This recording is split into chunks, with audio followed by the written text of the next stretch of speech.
the FMLA guerrillas had women army fighters. Okay, read you just a short piece from Valiant Women, compilation of women in various military activities around the world.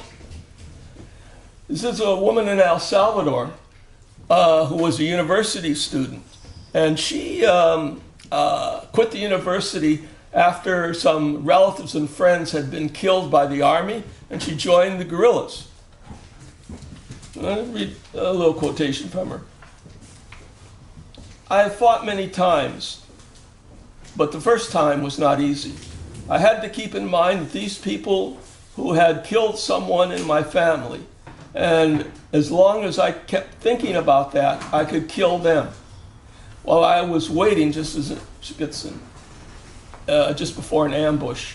While I was waiting, I thought, I cannot. Then, when the convoy came, I knew I could. There is no choice but to kill. You have to demonstrate to your compañeros that you can. You know everybody is scared. If you ran away, others might do the same, and it would be your fault."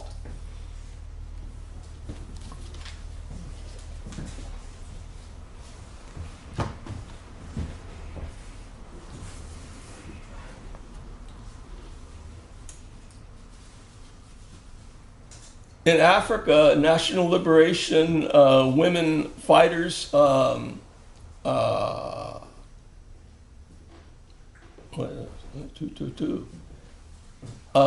existed in Rhodesia, where there were 4,000 women combatants, which composed 6% of the liberation forces.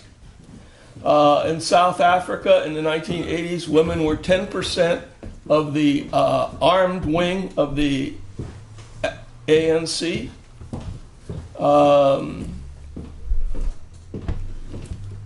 In Eritrea, and this is not in guerrilla, but it's covered in Africa.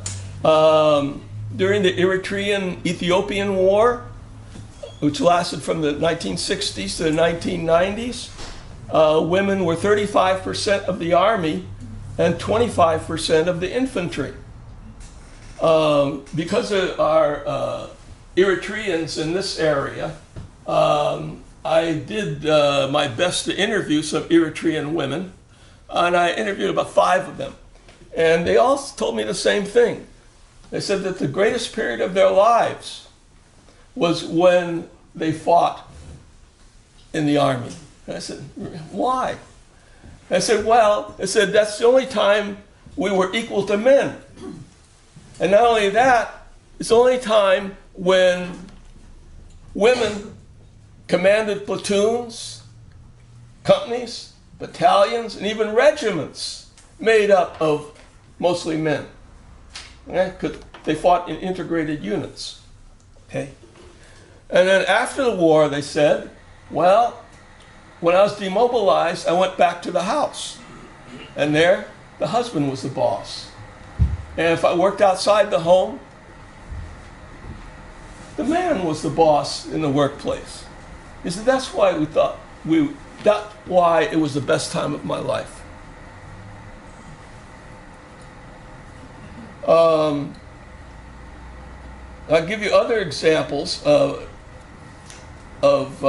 just a few. The Tamil Tigers in Sri Lanka, 1/3 of their 15,000 fighters were women. Well, although they're mostly known for suicide bombings, they also were involved in combat.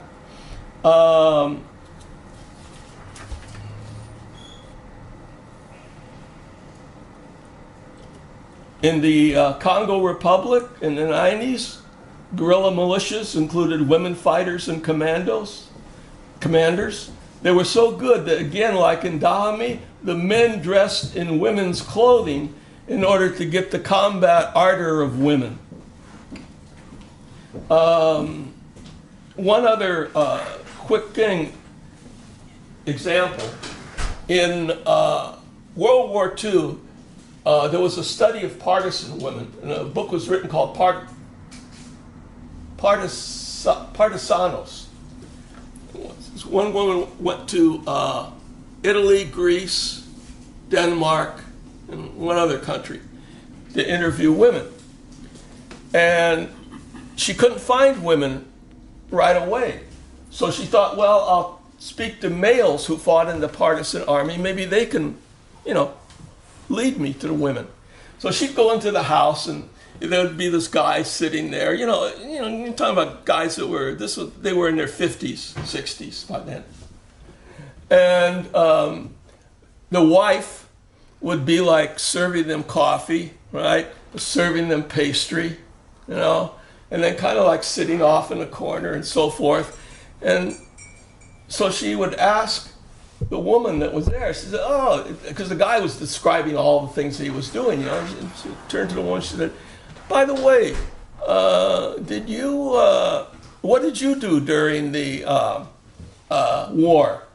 And I said, he said, that's what my husband in the resistance movement in this town. I said, that's interesting. What did you do? Well, I killed the head of the SS in my town. I blew up railroad tracks. I carried weapons under my clothes. I was involved in a couple of raids freeing our comrades from jail. And occasionally I was involved in attacks on German troops. Right? And that's, right? So that's why she said, the writer said that then she would ask the woman if she knew other women who were involved. And then from there she went on and on and on and on. Okay? But again, it's kind of like a change of the woman's role during the war and after the war. So the conclusion on guerrilla war, women are more common in warrior roles than in conventional armies. Yet when the women are demobilized, they tend to go into traditional roles. Okay, individual women fighters. The most widespread involvement of women warriors has been as individuals scattered throughout the ranks and are found in many cultures around the world. Again, give you one prominent example, which is not talked about too often, but which women have especially been writing about. And that's cross-dressing women. Women disguised as men. From the 1600s to the 1900s, especially in Asia, Europe, and the United States, women dressed as male soldiers. In 1762 in England, the joke was there were so many disguised women in the army that they could form their own regiments. Disguised women have been documented in the militaries of China, Austria, France, England, and the US, among many others. Half of the documented cases, half a dozen documented cases of women dressed as men fighting in the U.S. Continental Army were in the Revolutionary War. One very prominent case, which really struck out at me in England, was there was a field surgeon. This was in the late 1700s, early 1800s. A field surgeon, okay? And that is one who operated on the wounded right behind the lines. And the field surgeon eventually rose in rank and became a general and head of the medical service of the British Army, and instituted reforms which modernized the medical service, the Army. He retired general, 5 years after retirement, he dies. Okay?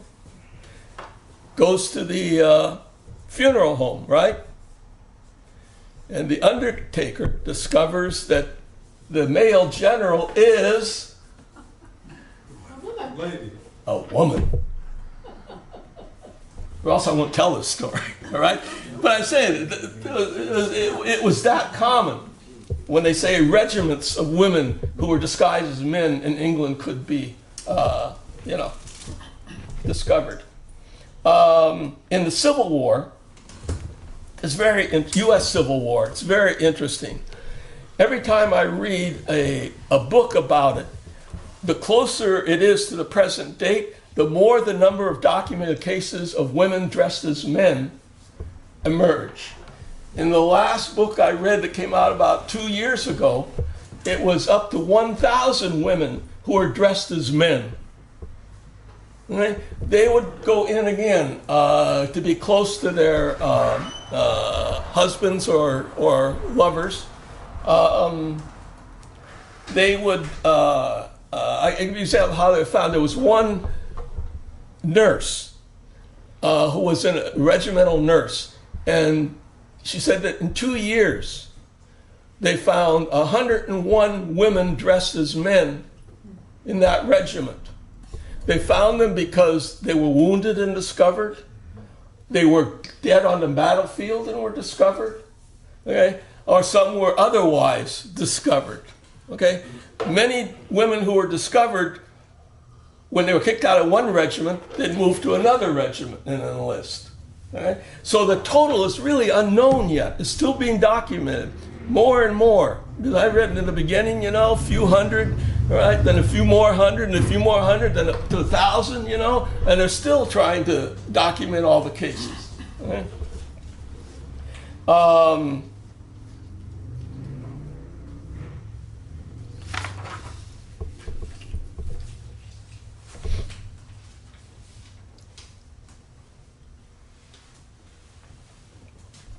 Also, another instance is women at sea. Women at sea.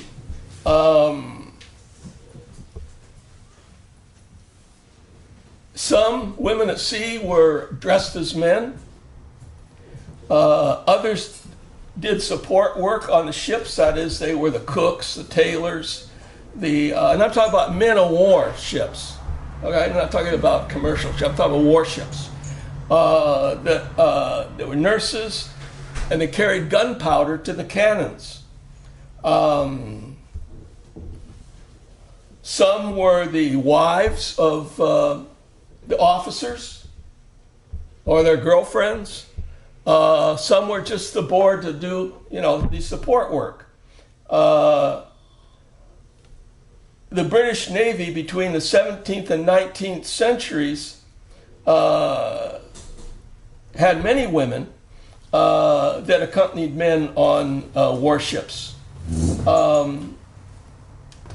Of course, when there were sea battles, these women are obviously forced into being, forced into combat. But a more interesting story, at least to me,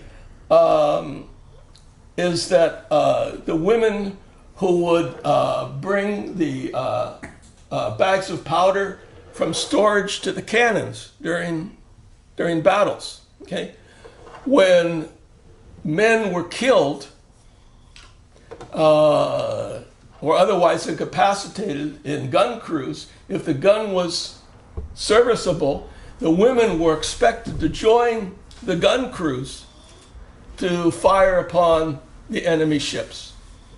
Now,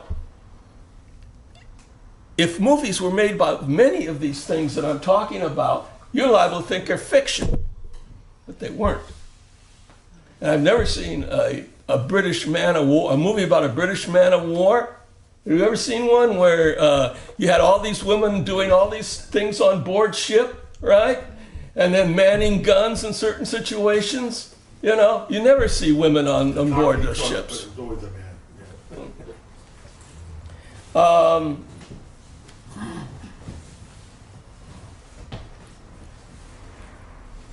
Next, I'll mention something about openly women women fighters who were openly women, obviously women.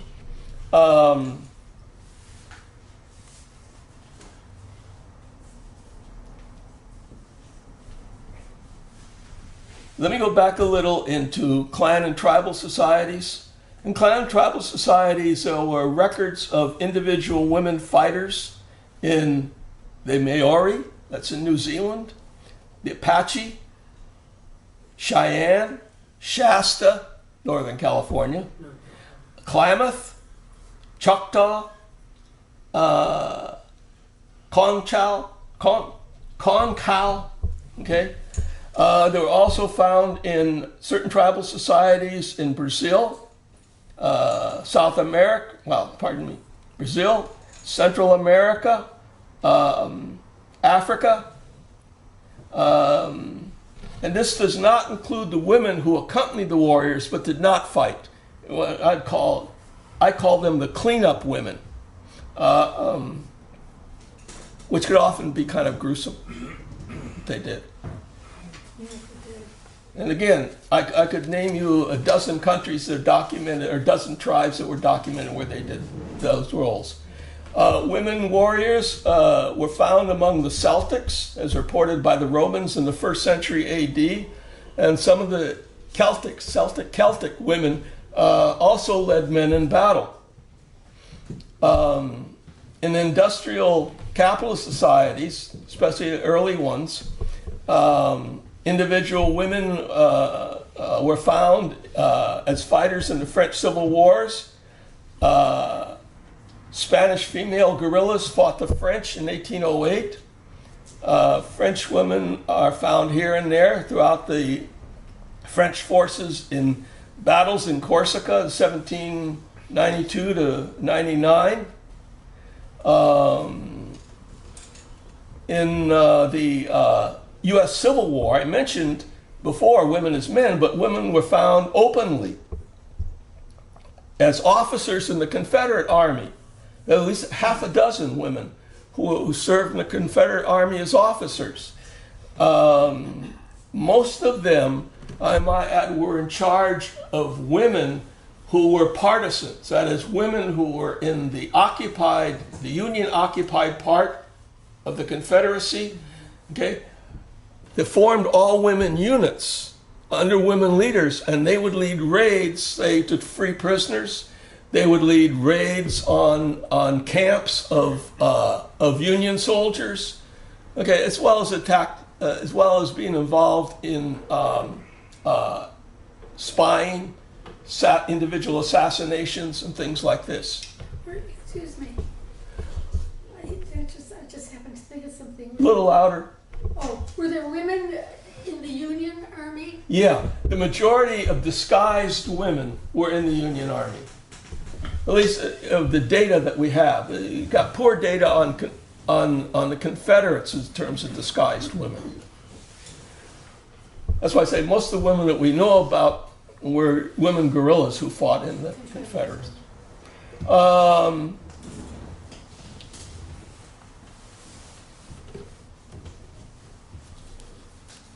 Almost through, folks.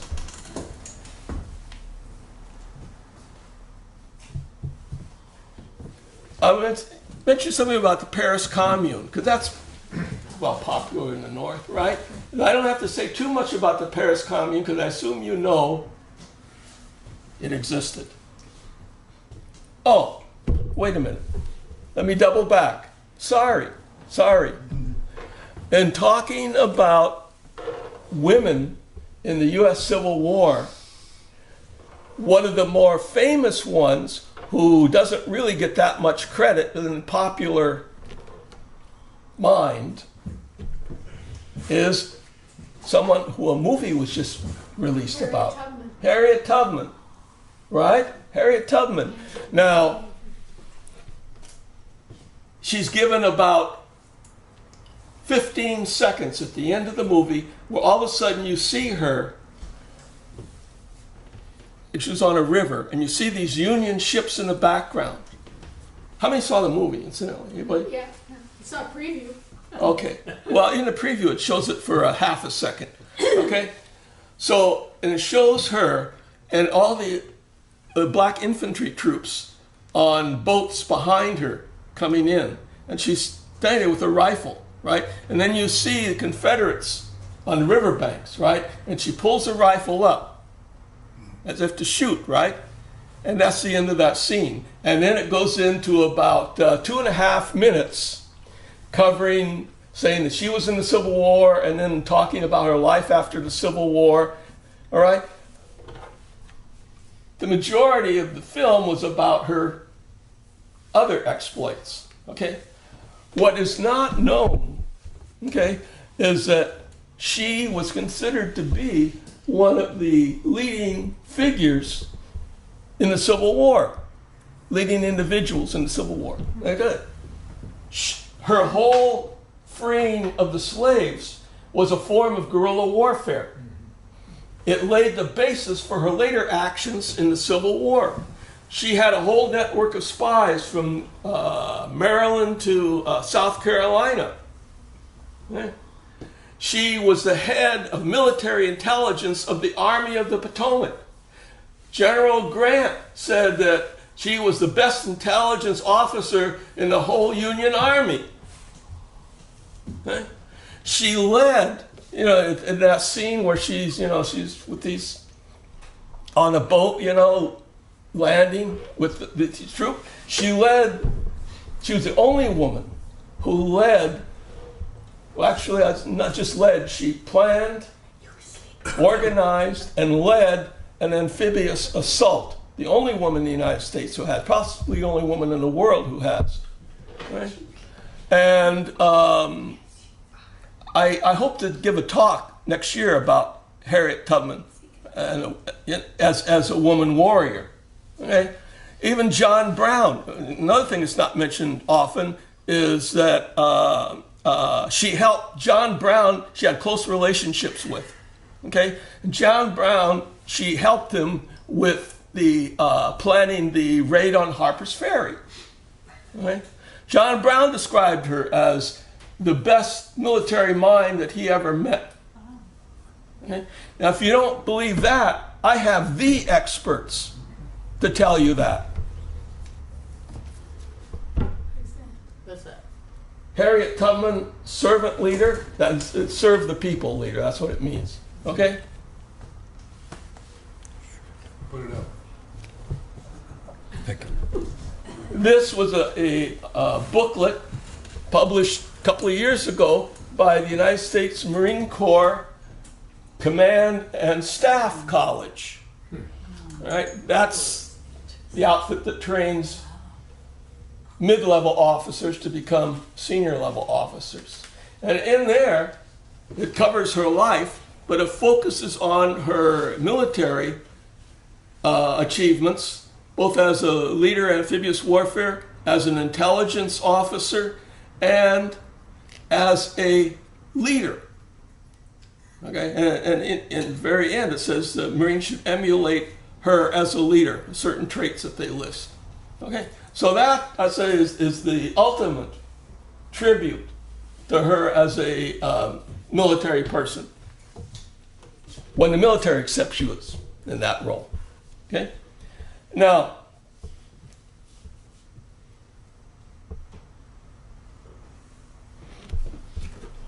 the final thing I want to talk about, because I won't have enough time to deal with the two cases of the Soviet Union and Cuba, which I've discussed before. Okay, I was going to throw it in if I had time, but I don't. Okay, and that is the category of women as military leaders. Excluding leaders who were disguised as men, we have such persons, probably the most well-known is Joan of Arc.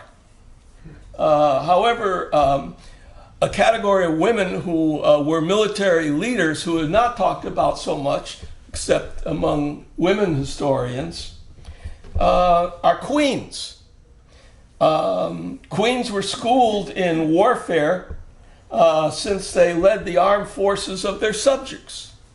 And this was found both in, it's found in countries such as ancient Assyria, Babylonia, Egypt, Persia,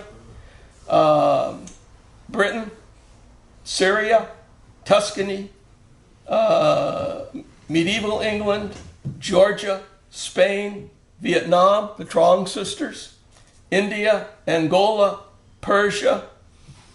Okay. Now, since the queens were the head of their armed forces, and in those days, the queens, and I'm talking about from ancient slave societies to feudal societies, the queens led their forces in battle. So they had to have some knowledge of warfare, okay? Some knowledge of planning, okay? Some knowledge of leading, okay? Which was the same that the kings had, okay? But there's another category of women that is also not frequently talked about, and that is the castle defenders. When the husbands, i.e. kings, were off fighting, sometimes the armies that they were fighting thought, you know, if we give just like a pro forma force against the king's forces, but then take our majority of our forces and capture the castle, right? So what the queens did, they were in charge of defending the castle, okay? And I say that this occurred both in Asia and Europe. There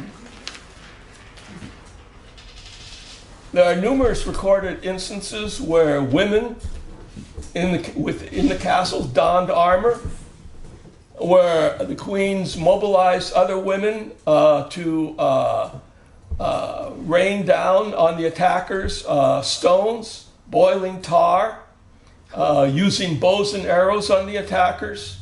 And if the attackers got into the castle, that they fought them with swords and daggers. Right? So that the women within the castle, led by the queen, okay, were the combatants.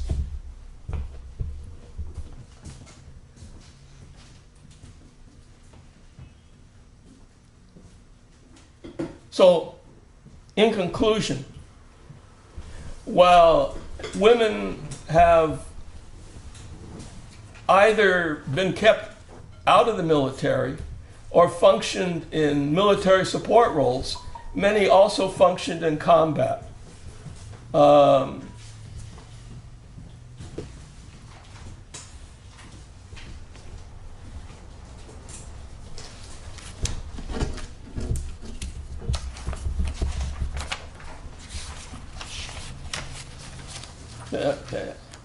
The bolder conclusion is that